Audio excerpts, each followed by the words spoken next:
the Charismatic Episcopal Church for Life. It's my denomination. I work for their pro-life outreach, and also with the National Pro-Life Religious Council. So I'm here on behalf of those two organizations. Will you spell your name for me? G-E-N-S-E-M-E-R.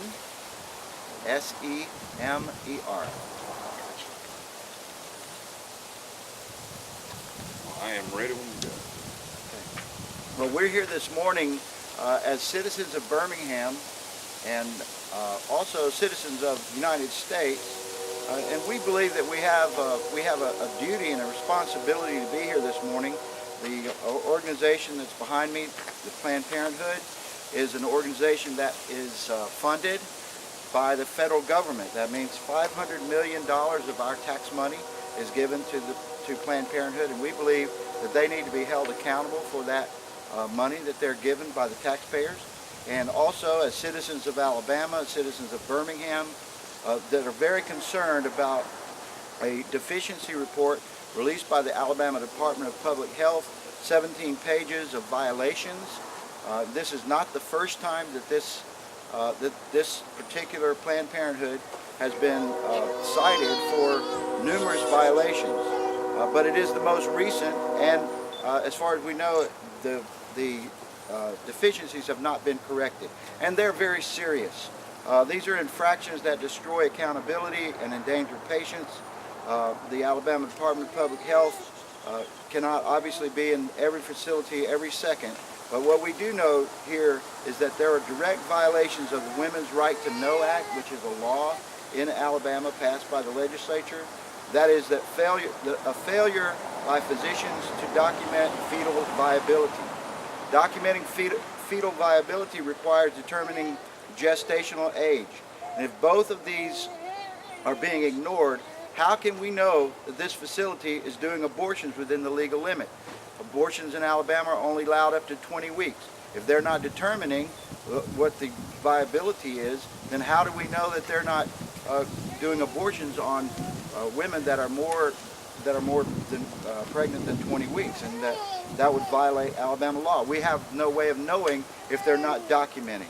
They also fail to document if patients viewed an ultrasound.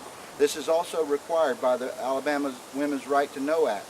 One record showed the form for viewing the ultrasound to be completely blank, unmarked by the patient. If the facility isn't requiring patients to sign that form, how do we know that they are even showing women an ultrasound of their child? Also, they've been cited for failure to provide patients being discharged with the name or number of the emergency physician or a list of medications administered at the clinic. There is zero continuity of care here.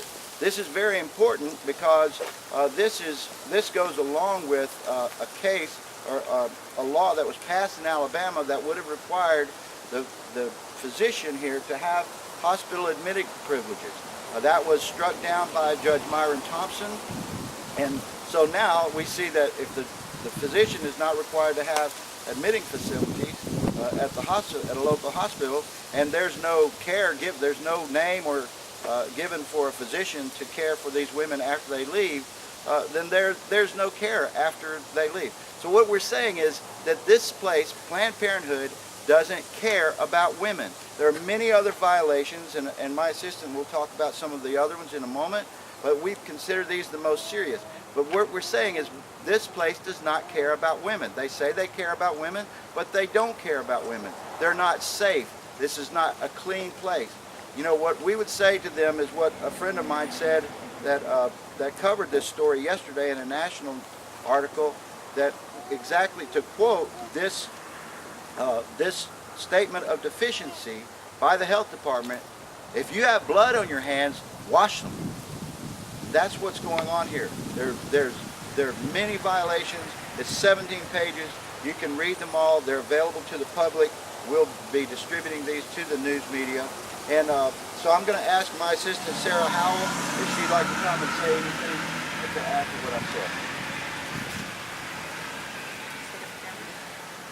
The statement of deficiencies revealed not just that they perhaps were not showing women the ultrasound or that they were not determining viability, but also very simple things like sterilizing surgical instruments. That was done improperly. It was done improperly while an inspector was standing there watching them. One of the recovery chairs was not cleaned properly between two patients while an inspector was in the facility. So if they cannot do simple sanitary operations while an inspector is present, then what are they doing when an inspector is not present? And how is the Alabama Department of Public Health going to guarantee citizens that this is a safe facility? This is not the first time, as Father Terry said, this is not the first time that they have had a problem.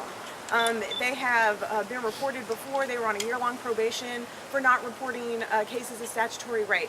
They had a lawsuit brought against them because they performed an abortion on a woman that had an ectopic pregnancy and she was rendered infertile. Now they have this deficiency report. They're not becoming better. They're not getting better. They're not offering better care to women over time.